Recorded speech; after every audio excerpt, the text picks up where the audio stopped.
merci à WAC, l'organisation de WAC 2014 pour l'invitation.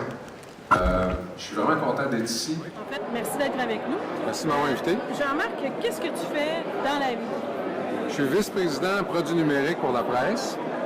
J'ai la chance de diriger une équipe de développement de produits qui a fabriqué dans les 4 dernières années, entre autres, 3 applications mobiles, la presse Plus, mais aussi LP Mobile, LP Hockey, LP Mo. Mais notre gros joyau, notre gros projet, c'était la presse Plus sur lequel on a travaillé pendant 3 ans d'arrache-pied à faire la recherche et le développement du produit. Oui, qui a émergé récemment et puis qui prend toute la place. Qui voit un gros succès, un succès extraordinaire grâce au lecteur depuis avril 2013.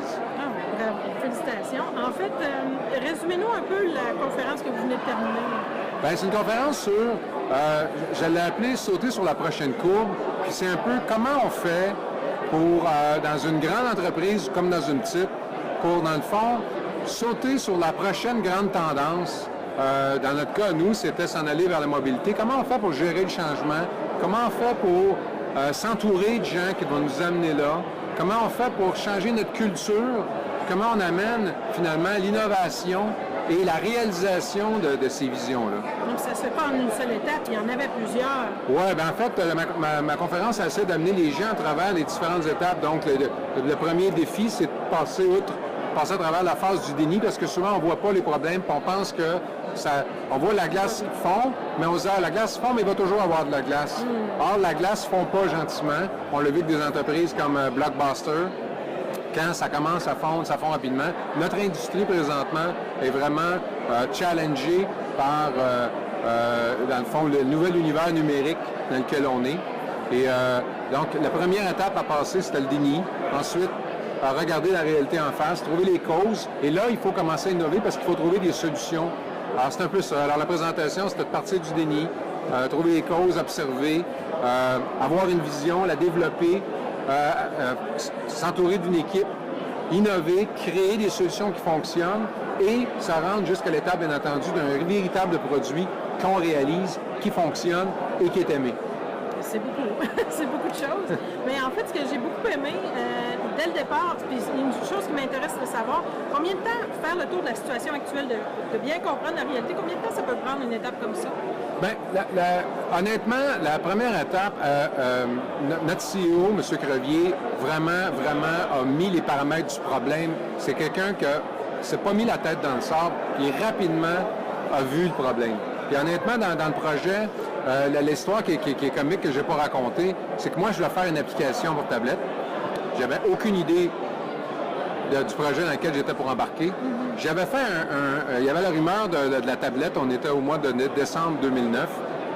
Il y avait la rumeur de la tablette, et on pensait à l'époque, les photos, c'était comme un Mac OS, et non pas l'iPhone sur une tablette. Ouais. Donc un peu comme un MacBook, juste avec l'écran. Alors j'avais fait comme un prototype, un mock-up, je ne sais pas comment dire ça en français, que j'avais fait avec un tapis à souris puis du foam core, avec une image. J'avais été voir M. Crevier, j'avais dit, Guy, je veux faire des applications pour ce device-là. Je suis convaincu que ça va changer le monde. Puis, si on ne fait rien là-dessus, moi, je m'en vais. C'est ça que je veux faire. Okay. Et après les fêtes, M. Crevier m'a ramené à son bureau. Il m'a dit, Jean-Marc, bonne nouvelle, je veux que tu me fasses une application pour la tablette. Là, je suis vraiment content. Mais il me dit, je ne veux pas que tu amènes lapresse.ca sur la tablette. Je veux que tu amènes notre modèle d'affaires du papier sur la tablette. Okay. Alors, déjà là, il y avait un CEO qui voyait les problèmes pour vrai. Alors, j'ai expliqué, il m'a dit, Jean-Marc, on regarde ce qui se passe. On vient de passer à travers une crise économique difficile. Nos clients, nous, c'est beaucoup l'automobile. Puis on s'est rendu compte que durant la crise financière, les fabricants de voitures ont mis beaucoup moins de publicité. Ça nous a touchés directement. On vient de négocier avec nos syndicats qui ont participé, qui ont embarqué dans l'aventure, à passer à 4 jours, travailler à 5. Mais dans 3 ans, dans 5 ans, dans 10 ans, on a le même problème. Je ne veux pas gérer une décroissance. Ça nous prend un nouveau défi.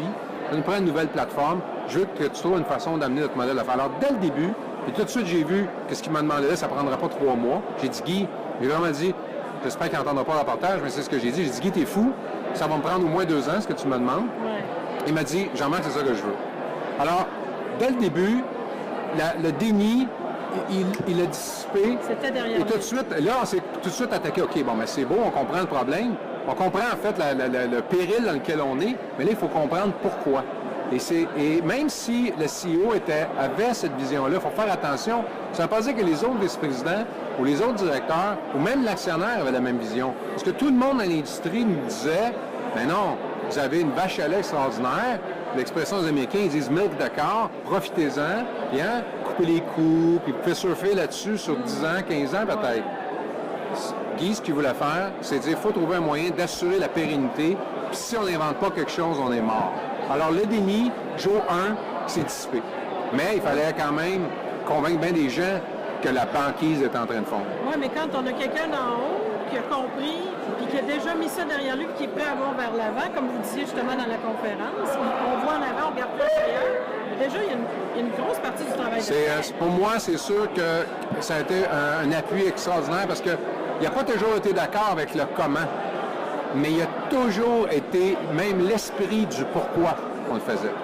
Et ça, c'est un gros coup de main. La vente est déjà faite. Elle n'est pas faite. Il faut changer l'organisation, mais disons que c'est le client le plus important. Oui, voilà. C'est une technique que j'ai beaucoup aimée et qui, pour moi, a allumé beaucoup de lumière, c'est on achète les fonctions qu'on veut développer en premier. Ah oui. Bien, en fait, cette idée-là m'est venue à un moment donné. J'avais énormément de difficultés avec... parce que là, ce que j'ai fait, il y a un moment dans le projet où il fallait que je fasse un peu la cueillette des fonctions les plus importantes. C'était comique parce que si j'allais voir le vice-président, le responsable de la rédaction, il me disait on a 14 essentiels. Si j'allais voir le vice-président de la publicité, il me disait j'ai des 12 musts ou 20 musts qu'il faut absolument que j'aille.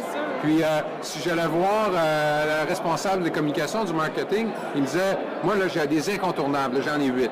Et là je me retrouvais avec une panoplie de fonctions qui étaient comme toutes essentielles jour 1. Donc j'essaie de leur expliquer que ce qu'on embarquait comme aventure, c'est un peu comme un déménagement en Europe où on va avoir 5 voyages. Le premier va arriver, le deuxième va arriver dans 3 mois, et ainsi de suite. Alors, pour le premier voyage, il faut choisir les plus importants. Le problème, alors, peut-être que tout soudainement, la télévision plasma n'est pas importante. Hein? Peut-être que c'est micro-ondes qui ont embarqué dans le premier voyage. C'est une possibilité importante. Donc, comment faire pour qu'eux qui sont dans des modèles et des expertises différentes s'entendent sur ce qui était le plus important? Comment je les aide à, finalement, ne pas me parler de 14 essentiels ou ne pas me parler de 18 mosses, mais à la place de vraiment être capable de prioriser. Et là, le problème qui arrivait, c'est qu'il fallait que je démocratise ça parce que on est dans une réunion puis qu'un vice-président dit le MOS le plus important, c'est, je dis n'importe quoi, l'immobilier. Les autres vont être influencés par ça. Alors, une façon de démocratiser ça qu'on a trouvé, on l'a fait de plusieurs façons, mais celle-là est intéressante, c'est de leur donner de l'argent. C'est de l'argent de Monopoly. Alors, j'invitais les experts business, exemple d'un service. Alors, des représentants, des directeurs, le vice-président, peut-être de tout acabit, de toute position RH. Et là, on discutait, on regardait les idées, les permettait d'inventer leurs propres fonctions. On les mettait sur un tableau. Puis après, à peu près 45 minutes, une heure, on avait fait le tour. Et là, je leur donnais 100 ou 150 dépendamment des activités. Et je leur disais, maintenant, allez acheter vos fonctions. Puis là, j'ai laissé s'astiner. Et littéralement, ils partaient. Là, il y avait un vice-président qui va se lever, puis il allait mettre 10 à une, 10 à une autre, 15 sur une. Là, il y avait un directeur d'un département qui allait peut-être mettre 150 sur une fonction. Là, ça engageait une discussion. Qu'est-ce que tu fais là? 150 cette fonction-là. Là, on disait, mais oui, moi, c'est ça qui est vraiment important parce que... Et ça changeait tout. Et à la fin de la rencontre, ça ne durait pas longtemps, c'était des rencontres d'à peu près 2 heures, on se rendait compte qu'il y avait 5 fonctions qui avaient peut-être 80% des sous. Les priorités devenaient claires. Alors, c'est en jouant comme ça que j'ai réussi à construire mon roadmap, évaluer la valeur, puis faire contribuer tout le monde aux fonctions de l'application. Pour en écouter longtemps comme ça, est-ce que vous croyez, nous, évidemment, ici à Québec, c'est le soleil, que le soleil devrait faire ce virage-là? Le soleil, il fait partie de notre famille. Hein. Le soleil, il fait partie du groupe GESCA. C'est un des beaux joyaux de nos quotidiens. On en a 7. Et le soleil, c'est vraiment un beau fleuron. Je vous disais dans ma présentation que le défi de la presse présentement, c'était que le business papier était basé sur les camions, sur le réseau routier. Hein. Oui, ça c'était très important. À Montréal, on a, puis vraiment c'est vraiment comme ça, la raison pourquoi vous avez le journal le matin chez vous, c'est parce qu'on est capable de livrer seulement durant la nuit, parce que sinon le réseau routier est engorgé et c'est pas Des faisable. retards occasionnels. Puis on aurait besoin de trop de camions, trop de chauffeurs, ainsi de suite. Donc, on utilise les réseaux routiers durant la nuit. Puis à Montréal, ce qui est particulier, c'est que notre information est sur l'île, est au centre. Je généralise, mais vraiment, l'information est au centre. Et les consommateurs d'information sont autour. Alors, la problématique du coût de la livraison, de l'impression, cette échelle-là est beaucoup plus difficile qu'à Québec. Alors, je suis convaincu que le Soleil a un peu plus d'années devant lui côté papier que la presse. Alors, la priorité présentement, c'est vraiment la presse. C'est vraiment d'amener, de démontrer que le modèle de la Presse Plus est un succès autant chez notre lectorat, ce qui est fait, autant chez notre storytelling, ce qui est fait, que par contre chez l'annonceur. Alors, présentement, c'est de convaincre les annonceurs que l'engagement nouveau qu'il y a sur la Presse Plus, c'est vraiment quelque chose qui a une valeur phénoménale, qui n'est pas du web. Alors, c'est ça notre objectif à court terme. C'est vraiment de s'entendre sur la valeur de l'auditoire de la Presse Plus. Quand ça va être démontré, bien là, on va démontrer que le modèle d'affaires fonctionne, que l'application fonctionne vraiment.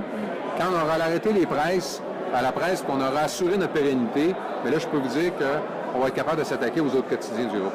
C'est super. Merci pour la réponse. On apprécie beaucoup. Merci pour le temps que vous avez mis à venir nous en parler. Bien, ça fait plaisir. Merci pour l'opportunité. Ça me fait énormément plaisir. À la prochaine, peut-être. Peut-être. Merci. Merci beaucoup. Au revoir. Au revoir.